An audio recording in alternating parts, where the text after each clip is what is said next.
Thank you for joining us, Devin. Amit Jeswani is founder and CIO at Stallion Asset. He's joining us now to take some questions. Amit, good to have you with us here. Thanks very much for your time. How much cash are you sitting on, Amit? Or all normal at kind of regular kind of levels? Or is this a time you're sitting on a little bit more in terms of cash? What are you doing? Prashant, good afternoon, and thank you so much for having me on your show. Our cash levels would be 2%, very normal. We're mostly 100% invested all the time.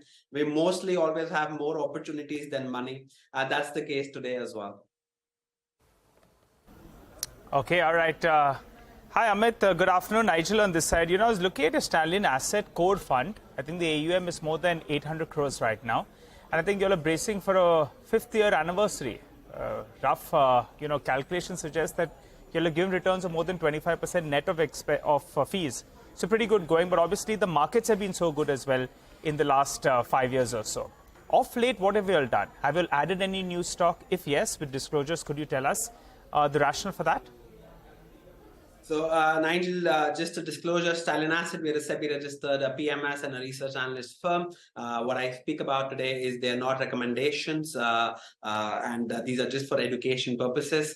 Me, my family, my clients have vested interest in whatever I speak about. So, coming to what we've added this quarter, we're hyper bullish on the consumer tech for next 1 year. But what we've added this quarter would be Angel One, the broking company that we've added the last quarter. That's the one stock that we've added. This quarter onwards, you start. So even in the bear market, most broking business gets very low P multiples because they are cyclicals, and in bad times the volume goes down. But that's not the number of trades. Even in bad times, that the 18-month bear market that we had from October 21 to March 23, the volumes the number of trades of Angel or any other brokerage never went down. Angel's market share has improved from 8% 2 years back to now 14%. They should come out with updates tomorrow probably, and that should start showing 40-50% kind of growth. And here your cost is fixed. And if your revenues move up 40-50%, you'll massively see a J-curve in profits. That's the theme. And there's one more play here, which is just no recommendations, of course, but even MCX has started with options 1.5-2 years back. They, of course, have software problems going on, but that problem should finish by December quarter.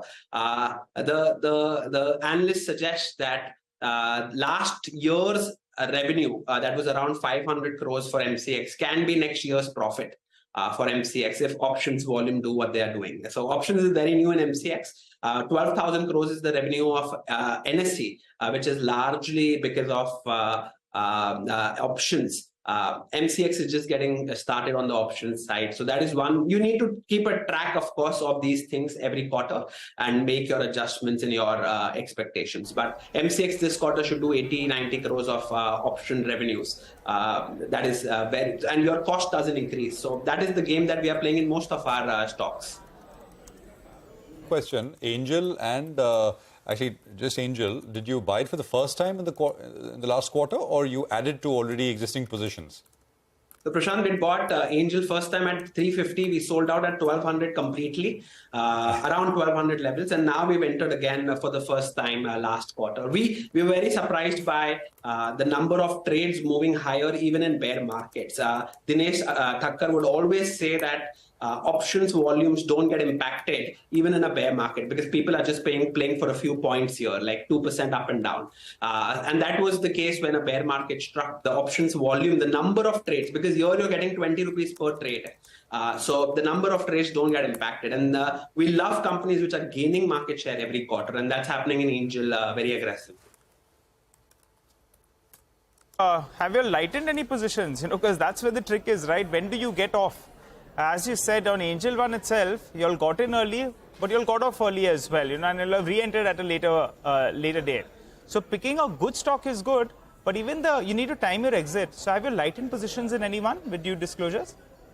We've sold some Titan. We've sold HDFC Bank last quarter. HDFC Bank is now about 1% or probably less than 1% weight in our portfolio. HDFC Bank is growing at 15% pro forma. Like day before yesterday's update was also pro forma growth of 15.2%. Nigel, India's entire loan market, the banks that have given loans is about 136 lakh crores. That is up to March 23. The total loans that Indian banks had given was 136 lakh crores.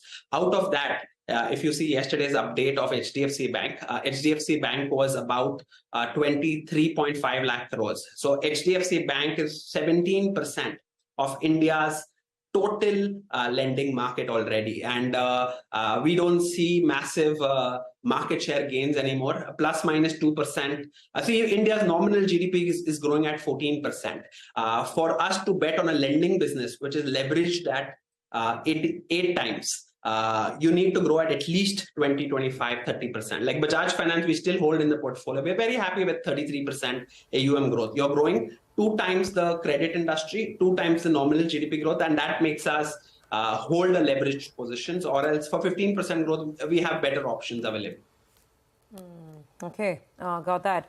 Amit, hi. I'm going to come back to the theme of the moment, and that is this sporting bonanza that's kicking off today, right? The World Cup.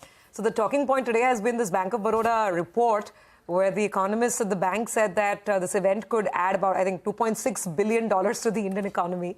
I don't know if you share that kind of enthusiasm or not, but tell us, are you expecting a spending spree? Because there's World Cup and the festive season, I mean, they're coinciding. And if you are expecting, you know, a deluge of higher spends, then how would you look to play this consumer boom? So we typically don't play for one quarter. That's a very small, we can't make investments based on World Cups. But we have some consumer electronic names. We have even the delivery trade, which is there, like Zomato, we have in our portfolio. No recommendations, of course. Yes, and these are players. We have one electronic retailer in Bihar, which is scaling up very well, which is growing at 30-40%. This quarter might be a little weak at 25-30% for them, but post this quarter, I expect growth to be 40% plus for them for at least next 3-4 quarters. That electronic retailer, which I'm speaking about, is Aditya Vision. It's a very small company, so I don't want to speak much about it. Yes, it does ROEs of 50%, grows at 40%, 30%, quarter over quarter, consumer-facing companies. Those are the kind of companies you want to be in. In consumers, you want high growth. And once we get that, we bet aggressively. But to your question on World Cup, only place, we don't have such stocks, but we've not that's not part of a thesis, at least now. No, but fair enough. I think the kind of names and the sort of stocks you mentioned, I think they more than cover you to play the little bit that we'll have perhaps over the next month and a half. Rima. Amit, out of time, but thank you very much for your time, and enjoy the World Cup. We'll keep chatting with you. The big event that